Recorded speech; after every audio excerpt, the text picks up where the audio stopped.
Hi hello everyone welcome back to my YouTube channel. ನಾನು ಇವತ್ತು ಮಾಡ್ತಾ ಇರೋ ರೆಸಿಪಿ ಬಂದುಬಿಟ್ಟು ಒಂದು ಮೆಂತೆ ಸೊಪ್ಪಿದ್ರೆ ಸಾಕು, ಅದರಿಂದ ಒಂದು ಒಳ್ಳೆ ಬ್ರೇಕ್ಫಾಸ್ಟ್ ಫಟಾಫಟ್ ಅಂತ ಮಾಡ್ಬೋದು. ಇಲ್ಲ ಅಂದರೆ ಈವ್ನಿಂಗ್ ಸ್ನ್ಯಾಕ್ಸ್ ಕೂಡ ಆಗಿನೂ ನೀವು ಮಾಡ್ಕೋಬೋದು. ಒಂದು ಮೆಂತೆ ಸೊಪ್ಪಿದ್ರೆ ಪಲ್ಯ ಮಾಡ್ತೀರಾ, ಇಲ್ಲ ಚಪಾತಿನಾದರೂ ಮಾಡ್ಕೋಬೋದು. ಅದ್ರ ಬದಲು ಈ ಥರ ಬ್ರೇಕ್ಫಾಸ್ಟ್ ಮಾಡ್ಕೊಂಡು ತಿಂದರೆ ತುಂಬ ಟೇಸ್ಟಿಯಾಗಿರುತ್ತೆ. ಯಾವ ರೀತಿ ಮಾಡೋದು ಅಂತ ತೋರಿಸ್ಕೊಡ್ತಾ ಇದ್ದೀನಿ. ಬನ್ನಿ ಹಾಗಿದ್ರೆ ಒಂದು ಬೌಲ್ಗೆ ಇವಾಗ ಮೆಂತೆ ಸೊಪ್ಪನ್ನು ಚೆನ್ನಾಗಿ ಸೋಸ್ಕೊಂಡು ನೀಟಾಗಿ ನೀರಲ್ಲಿ ಕ್ಲೀನ್ ಮಾಡಿಕೊಂಡು ಹೆಚ್ಕೊಂಡು ಈ ಥರ ಚಿಕ್ಕ ಚಿಕ್ಕ ಪೀಸ್ಗಳನ್ನ ಮಾಡ್ಕೊಂಡಿದ್ದೀನಿ. ಇದನ್ನು ಹಾಕೊಂಡ ನಂತರ ನೆಕ್ಸ್ಟಿಗೆ ಒಂದು ಆಲೂಗಡ್ಡೆ, ಹಸಿ ಆಲೂಗಡ್ಡೆನ ತುರಿದ್ಬಿಟ್ಟು ಹಾಕ್ಕೊಂಡಿದ್ದೀನಿ. ಹಾಗೆ ಕ್ಯಾರೆಟ್ ತುರಿನ ಹಾಕ್ಕೋತಾ ಇದ್ದೀನಿ. ಹಾಗೆ ನೆಕ್ಸ್ಟು ಒಂದು ದೊಡ್ಡದಾಗಿರೋದು ಚಿಕ್ಕ ಚಿಕ್ಕ ಪೀಸ್ ಮಾಡಿಕೊಂಡು ಈರುಳ್ಳಿನ ತೊಗೊಂಡಿದ್ದೀನಿ. ಹಾಗೆ ನೆಕ್ಸ್ಟು ಉಪ್ಪನ್ನು ಹಾಕ್ಕೋತಾ ಇದ್ದೀನಿ. ಎಷ್ಟು ಬೇಕಷ್ಟು ರುಚಿಗೆ ಉಪ್ಪು ಕೂಡ ಹಾಕ್ಕೊಳ್ಳಿ. ಹಾಗೆ ನೆಕ್ಸ್ಟು ಇದಕ್ಕೆ ಅರಿಶಿಣದ ಪುಡಿಯನ್ನು ಹಾಕ್ಕೋತಾ ಇದ್ದೀನಿ, ಚಿಟಿಕೆ ಅರಿಶಿನ.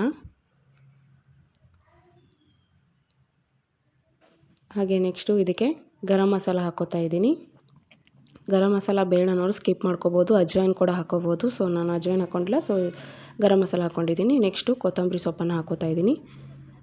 ನೆಕ್ಸ್ಟ್ ಕೊತ್ತಂಬರಿ ಸೊಪ್ಪು ಆದಮೇಲೆ ನಾನು ಹಸಿಮೆಣ್ಸಿನ್ಕಾಯಿನ ಚಾಕ್ ಮಾಡಿ ಹಾಕ್ಕೊಂಡಿಲ್ಲ, ಮಿಕ್ಸಿ ಜಾರ್ಗೆ ಹಾಕ್ಕೊಂಡ್ಬಿಟ್ಟು ಪೇಸ್ಟ್ ಮಾಡ್ಕೊಂಡಿದ್ದೀನಿ.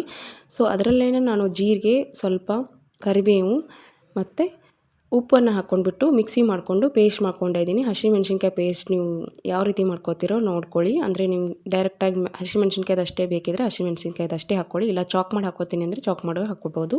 ನಾನಿಲ್ಲಿ ಪೇಸ್ಟ್ ಮಾಡಿಕೊಂಡು ಹಾಕ್ಕೋತಾ ಇದ್ದೀನಿ. ಮಕ್ಕಳಿಗೆ ಬಾಯಲ್ಲಿ ಸಿಕ್ಕರೆ ಬೇಡ ಅಂತ ಹೇಳ್ತಾರೆ, ಖಾರ ಇದೆ ಅಂತ ಹೇಳ್ತಾರಲ್ಲ, ಅದಕ್ಕೋಸ್ಕರ ಅದನ್ನು ಪೇಸ್ಟ್ ಮಾಡಿ ಹಾಕ್ಕೊಂಡ್ರೆ ಅವ್ರಿಗೂ ಸ್ವಲ್ಪ ತಿನ್ನೋದಕ್ಕೆ ಈಸಿ ಆಗುತ್ತೆ. ಹಾಗೆ ಡ್ರೈ ಮಿಕ್ಸ್ ಮಾಡ್ಕೋಬೇಕು. ಡ್ರೈ ಮಿಕ್ಸ್ ಮಾಡ್ಕೊಂಡ ನಂತರ ನೆಕ್ಸ್ಟಿಗೆ ನಾನು ಒಂದು ಬೌಲ್ ಚಿರೋಟಿ ರವೆನ ತೊಗೊಂಡಿದ್ದೀನಿ. ಒಂದು ಬೌಲ್ ಆಗುವಷ್ಟು ಚಿರೋಟಿ ರವೆನ ಹಾಕ್ಕೋಬೇಕು. ಚಿರೋಟಿ ರವೆ ಇಲ್ಲ ಅನ್ನೋರು ಬಾಂಬೆ ರವೆನ ಮಿಕ್ಸಿ ಜಾರ್ಗೆ ಹಾಕ್ಕೊಂಡ್ಬಿಟ್ಟು ಮಿಕ್ಸ್ ಮಾಡಿಕೊಂಡು ಪೌಡ್ರ್ ಮಾಡಿಕೊಂಡು ಹಾಕ್ಕೋಬೋದು, ಇಲ್ಲಾಂದರೆ ಚಿರೋಟಿ ರವೆನ ಯೂಸ್ ಮಾಡ್ಕೊಳ್ಳಿ. ನೆಕ್ಸ್ಟು ಅರ್ಧ ಕಪ್ಪು ಕಡಲೆ ಹಿಟ್ಟನ್ನು ಹಾಕ್ಕೊಂಡಿದ್ದೀನಿ. ಹಾಗೆ ನೀವು 1 ಕಪ್ ಚಿರೋಟಿ ರವೆಗೆ ಅರ್ಧ ಕಪ್ಪು ಕಡಲೆ ಹಿಟ್ಟನ್ನು ಹಾಕ್ಕೋಬೇಕಾಗತ್ತೆ. ಇಲ್ಲಾಂದರೆ ಕ್ವಾಂಟಿಟಿ ಜಾಸ್ತಿ ಮಾಡಿದರೆ 2 ಕಪ್ ಚಿರೋಟಿ ರವೆಗೆ 1 ಕಪ್ ಕಡಲೆ ಹಿಟ್ಟನ್ನು ಹಾಕ್ಕೋಬೇಕಾಗತ್ತೆ. ಇವಾಗ ಏನು ಹಾಕ್ಲಾರ್ದೆ, ನೀರು ಹಾಕ್ಲಾರ್ದೇ ಡ್ರೈ ಮಿಕ್ಸ್ ಮಾಡ್ಕೊಳ್ಳೋಣ. ಯಾಕಂದರೆ ನಮ್ಮದು ಆಲೂಗಡ್ಡೆಯಲ್ಲಿ ನೀರಿನ ಅಂಶ ಜಾಸ್ತಿ ಇರುತ್ತೆ, ಅದಕ್ಕೋಸ್ಕರ ಒಂದು ಸತಿ ಎಲ್ಲನೂ ಡ್ರೈ ಮಿಕ್ಸ್ ಮಾಡ್ಕೋಬೇಕು. ಈ ಥರ ಡ್ರೈ ಮಿಕ್ಸ್ ಮಾಡಿ ಹಾಕ್ಕೊಳ್ಳಿ. ಚಿರೋಟಿ ರವೆ ಹಾಕೋದ್ರಿಂದ ಇನ್ನೂ ಸ್ವಲ್ಪ ಕ್ರಿಸ್ಪಿನೆಸ್ ಬರುತ್ತೆ. ತಿನ್ನೋದಕ್ಕೆ ಒಂಥರ ಟೇಸ್ಟಾಗಿರುತ್ತೆ, ಸಾಫ್ಟಾಗಿ ಇರುತ್ತೆ. ಅದಕ್ಕೋಸ್ಕರ ಚಿರೋಟಿ ರವೆನ ಸ್ವಲ್ಪ ಜಾಸ್ತಿನೇ ಹಾಕ್ಕೋಬೇಕಾಗತ್ತೆ. ಹಾಗೆ ಡ್ರೈ ಮಿಕ್ಸ್ ಆದಮೇಲೆ ನೆಕ್ಸ್ಟು ನಾನು ನೀರನ್ನು ಹಾಕ್ಕೋತಾ ಇದ್ದೀನಿ. ನೋಡಿಕೊಂಡು ನೀರು ಹಾಕ್ಕೊಳ್ಳಿ. ಜಾಸ್ತಿ ನೀರು ಹಾಕ್ಕೊಂಡ್ಬಿಟ್ಟು ಮೆಲ್ಟ್ ಆಗೋ ಥರ ಮಾಡ್ಕೋಬೇಡಿ. ಈ ಥರ ಮಿಕ್ಸ್ ಮಾಡ್ಕೊಳ್ಳಿ. ನಮ್ಮ ಬ್ಯಾಟರು ದೋಸೆ ಹಿಟ್ಟಿನಕ್ಕಿಂತ ಸ್ವಲ್ಪ ಗಟ್ಟಿಯಾಗಿರಬೇಕು. ಅದಕ್ಕೋಸ್ಕರ ನೀರು ನೋಡಿಕೊಂಡು ಹಾಕ್ಕೋಬೇಕಾಗತ್ತೆ. ಸ್ವಲ್ಪ ಹುಳಿಗೆ ಮೊಸರನ್ನು ಹಾಕ್ಕೋತಾ ಇದ್ದೀನಿ. ನಿಮಗೆ ಮೊಸರು ಬೇಡ ಅನ್ನೋರು ಆಮ್ಚೂರು ಪೌಡರ್ನ ಇದ್ದರೆ ಹಾಕ್ಕೋಬೋದು. ಆಮ್ಚೂರು ಪೌಡರ್ ಇಲ್ಲ ಅನ್ನೋರು ನಿಂಬೆ ರಸನೂ ಹಾಕ್ಕೋಬೋದು. ನಿಂಬೆ ರಸನೂ ಬೇಡ ಅನ್ನೋರು ಸ್ಕಿಪ್ ಮಾಡ್ಕೊಂಡ್ಬಿಟ್ಟು ನನಗೆ ಹುಳಿ ಬೇಡ ಅನ್ನೋರು ನೀವು ಹಾಕ್ಕೊಳ್ಳೇಬೇಡಿ, ಹಾಗೇನು ಮಾಡ್ಕೊಂಡ್ರೆ ನಡೆಯುತ್ತೆ. ಹಾಗೆ ನೆಕ್ಸ್ಟು ಸ್ವಲ್ಪ ನೀರು ಹಾಕ್ಬಿಟ್ಟು ಇನ್ನೂ ಸ್ವಲ್ಪ ಮಿಕ್ಸ್ ಮಾಡ್ಕೋತಾ ಇದ್ದೀನಿ. ನೀವು ಮೆಂತ್ಯ ಸೊಪ್ಪು ಇನ್ನೂ ಜಾಸ್ತಿ ಬೇಕನ್ನೋರು, ಕ್ವಾಂಟಿಟಿನ ಜಾಸ್ತಿ ಮಾಡ್ಕೊಂಡಿರೋರು ಮೆಂತ್ಯ ಸೊಪ್ಪನ್ನ ಜಾಸ್ತಿನೇ ಯೂಸ್ ಮಾಡ್ಕೋಬೋದು. ಇವಾಗ ನಾನು ಇದಕ್ಕೆ ಒಗ್ಗರಣೆ ಹಾಕ್ಕೋತಾ ಇದ್ದೀನಿ. ಒಗ್ಗರಣೆ ಪಾತ್ರೆ ಇದ್ದರೆ ಅದಕ್ಕೆ ನಾವು ಎಣ್ಣೆ ಬಿಸಿ ಮಾಡಿಕೊಂಡು, ಎಣ್ಣೆ ಬಿಸಿ ಆದ ನಂತರ ಸಾಸಿವೆ ಮತ್ತು ಜೀರಿಗೆನ ಹಾಕ್ಕೋತಾ ಇದ್ದೀನಿ.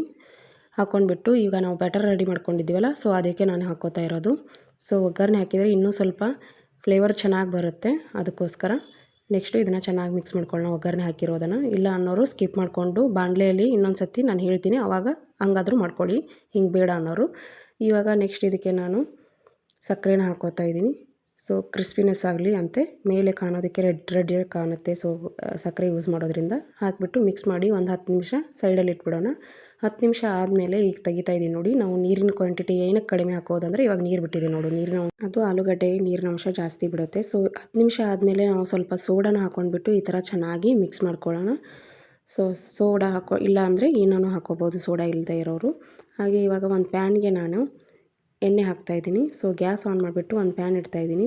ಆ ಪ್ಯಾನ್ಗೆ ಇವಾಗ ನಾನು ಸ್ವಲ್ಪ 1 ಟೇಬಲ್ ಸ್ಪೂನ್ ಎಣ್ಣೆ ಹಾಕ್ಕೊಂಡು ಈ ಥರ ಸ್ಪ್ರೆಡ್ ಮಾಡ್ಕೋತಾ ಇದ್ದೀನಿ. 1 or 2 ಟೇಬಲ್ ಸ್ಪೂನ್ ಎಣ್ಣೆ ಹಾಕ್ಕೊಂಡ ನಂತರ ಬಿಳಿ ಎಳ್ಳನ್ನು ಹಾಕ್ಕೋತಾ ಇದ್ದೀನಿ. ಈ ಥರ ಬಿಳಿ ಎಳ್ಳನ್ನು ಎಣ್ಣೆ ಎಲ್ಲೆಲ್ಲಿ ಹಾಕಿದ್ರಲ್ಲೋ ಅಲ್ಲೆಲ್ಲ ಸ್ಪ್ರೆಡ್ ಮಾಡ್ಕೊಳ್ಳಿ. ಈ ಥರ ಎಳ್ಳು ಹಾಕಬೇಕು. ಸ್ವಲ್ಪ ಬಿಸಿ ಆದ ನಂತರನೇ ಹಾಕ್ಕೊಳ್ಳಿ, ಇಲ್ಲಾಂದರೆ ಎಳ್ಳೆಲ್ಲ ಚಟ್ಪಟ್ ಅಂದ್ಬಿಡುತ್ತೆ. ಹಾಗೆ ನಾವು ಬ್ಯಾಟರ್ ಏನು ರೆಡಿ ಮಾಡಿದ್ವೋ ಅದನ್ನು ಕೂಡ ಇದರೊಳಗೆ ಹಾಕ್ಕೋತಾ ಇದ್ದೀನಿ. ಸೊ ಈ ಪ್ಯಾನ್ ಇರಲಿಲ್ಲ ಅನ್ನೋರು ಬೇರೆ ಪ್ಯಾನ್ ಇದ್ದರೆ ಯೂಸ್ ಮಾಡಿಕೊಂಡು ಮಾಡ್ಕೋಬೋದು. ಸೊ ಚಿಕ್ಕ ಚಿಕ್ಕಾಗಿನೂ ಮಾಡ್ಕೋಬೋದು. ನಾನಿಲ್ಲಿ ದೊಡ್ಡದಾಗಿ ತೋರಿಸ್ತಾ ಇದ್ದೀನಿ ಯಾವ ಥರ ಮಾಡೋದು ಅಂತ. ಹಾಗೆ ನೆಕ್ಸ್ಟು ಇದನ್ನೆಲ್ಲ ಸ್ಪ್ರೆಡ್ ಮಾಡ್ಕೊಳ್ಳೋಣ. ಈ ಥರ ದಿಪ್ಪಾಗಿಯೇ ಹಾಕ್ಕೊಳ್ಳಿ, ತೆಳುವಾಗಿ ಹಾಕ್ಕೊಳಕ್ಕೆ ಹೋಗಬೇಡಿ.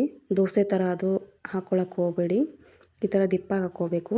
ಅದಕ್ಕೋಸ್ಕರ ಇದನ್ನು ಈ ಥರ ಹಾಕ್ಕೊಂಡ್ಬಿಟ್ಟು ರೌಂಡ್ ಶೇಪಾಗಿ ಮಾಡ್ಕೋತಾ ಇದ್ದೀನಿ. ಸೊ ಇವಾಗ ರೆಡಿಯಾಗಿದೆ. ಇದನ್ನು ಮುಚ್ಚಳ ಮುಚ್ಚಿಬಿಟ್ಟು ಲೀಡ್ ಕ್ಲೋಸ್ ಮಾಡಿಬಿಡೋಣ. ಸೊ ಕ್ಲೋಸ್ ಮಾಡಿಬಿಟ್ಟು ಒಂದು 2-3 ಮಿನಿಟ್ಸ್ ಕೆಳಗಡೆದೆಲ್ಲ ಬೇಯಬೇಕು. ಬೇಯ್ದಾದಮೇಲೆ ಸ್ವಲ್ಪ ಎಣ್ಣೆ ಹಾಕಿಬಿಟ್ಟು ಸೈಡಲ್ಲೆಲ್ಲ ಈ ಥರ ತಕ್ಕೊಳ್ಳೋಣ. ನೀಟಾಗಿ ನಿಧಾನಕ್ಕೆ ತಕ್ಕೊಳ್ಳಿ. ಲೋ ಫ್ಲೇಮಲ್ಲಿ ಇಟ್ಕೊಳ್ಬೇಡಿ, ಮೀಡಿಯಮ್ ಫ್ಲೇಮಲ್ಲಿ ಇಟ್ಕೊಳ್ಳಿ. ಹೈ ಫ್ಲೇಮಲ್ಲೂ ಇಟ್ಕೊಳ್ಳೋಕೆ ಹೋಗಬೇಡಿ. ಹೈ ಫ್ಲೇಮಲ್ಲಿ ಇಟ್ಕೊಂಡ್ರೆ ತುಂಬ ಕೆಂಪಗಾಗಿಬಿಡುತ್ತೆ. ಸೊ ತಿನ್ನೋದಕ್ಕೆ ಟೇಸ್ಟಿಯಾಗಿರಲ್ಲ. ಸೊ ಚೆನ್ನಾಗಿ ಬೇಯಿಸ್ಕೋಬೇಕು. ಎರಡು ಸೈಡು ನೀಟಾಗಿ ಬೇಯಿಸ್ಕೋಬೇಕಾಗತ್ತೆ. ಸೊ ಕೆಳಗಡೆ ಇರೋ ಎಣ್ಣೆ ಹಚ್ಚಿಬಿಟ್ಟು ಮತ್ತು ಅದೇ ಪ್ಯಾನ್ಗೆ ನಾನಿವಾಗ ಎಳ್ಳು ಹಚ್ಚಿರೋ ಭಾಗನ ಬಿಟ್ಬಿಟ್ಟು ಕೆಳಗಿನ ಭಾಗನ ಮತ್ತೆ ಬೇಯಿಸ್ಕೊಳ್ಳೋಣ. 2 ನಿಮಿಷ ಇದನ್ನು ಲಿಡ್ ಕ್ಲೋಸ್ ಮಾಡಿಬಿಟ್ಟು ನೀಟಾಗಿ ತಗೊಳ್ಳೋಣ. ಸೊ ಇವಾಗ 2 ಸೈಡು ನೀಟಾಗಿ ಬೇಯಿಸ್ಕೋಬೇಕು. ಈ ಥರ ಬೇಯಿಸ್ಕೊಂಡ ನಂತರ ಒಂದು ತಟ್ಟೆನ ನಾವು ಇಟ್ಕೊಂಡು ತಗೊಳ್ಳೋಣ. ಸೊ ಇದನ್ನು ಸ್ಪೂನಿಂದ ತಗೊಳಕ್ಕೆ ಹೋದರೆ ಅಂದರೆ ಮುರಿದೋಗೋ ಚಾನ್ಸಸ್ ಇರುತ್ತೆ. ಈ ಥರ ತಟ್ಟೆ ಇದ್ದರೆ ನೀವು ಈ ಥರ ಬೇಯಿಸ್ಕೋಬೇಕು. ನೋಡಿ ಈ ಥರ ಮೇಲಿನ ಭಾಗ ಮತ್ತು ಕೆಳಗಿನ ಭಾಗ ಅದೇ ಥರ ಸೇಮ್ ತಟ್ಟೆನಲ್ಲಿ ಇಟ್ಕೊಂಡು ಬೇಯಿಸ್ಕೋಬೇಕಾಗತ್ತೆ. ಸೊ ಇವಾಗ ಬೇಯಿಸ್ಕೊಂಡ ನಂತರ ನಾನು ಇದನ್ನು ಕಟ್ ಮಾಡ್ಕೋತಾ ಇದ್ದೀನಿ ಚಾಕುನಿಂದ.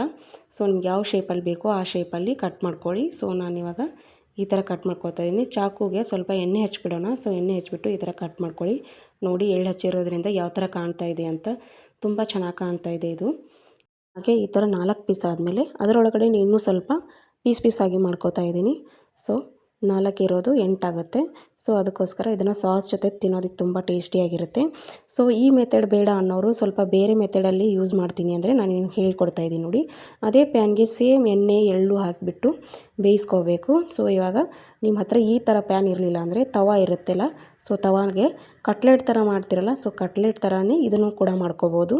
ನಾನು ಏನಕ್ಕೆ ಆ ರೀತಿ ಮಾಡಿದೆ ಅಂತಂದರೆ ಮಕ್ಕಳಿಗೆ ತಿನ್ನೋದಕ್ಕೆ ತುಂಬ ಚೆನ್ನಾಗಿ ಕಾಣುತ್ತೆ, ನೋಡೋದಕ್ಕೂ ತುಂಬ ಚೆನ್ನಾಗಿ ಕಾಣುತ್ತೆ, ಹಾಗೆ ತಿನ್ನೋದಕ್ಕೂ ತುಂಬ ಟೇಸ್ಟಿಯಾಗಿರುತ್ತಲ್ಲ. ಸೊ ಅದಕ್ಕೋಸ್ಕರನೇ ಆ ಥರ ಅಟ್ರಾಕ್ಷನ್ ಆಗಲಿ ತಿನ್ನಲಿ ಅಂತ ಆ ಥರ ಮಾಡಿರೋದು. ಇಲ್ಲಪ್ಪ ಆ ಥರ ಬರಲ್ಲ ನಮಗೆ ಅಂತ ಅನ್ನೋರಿದ್ರೆ, ಕಷ್ಟ ಅನಿಸಿದರೆ ಈ ಥರ ಕಟ್ಲೆಟ್ ಥರನೂ ಹಾಕೋಬೋದು.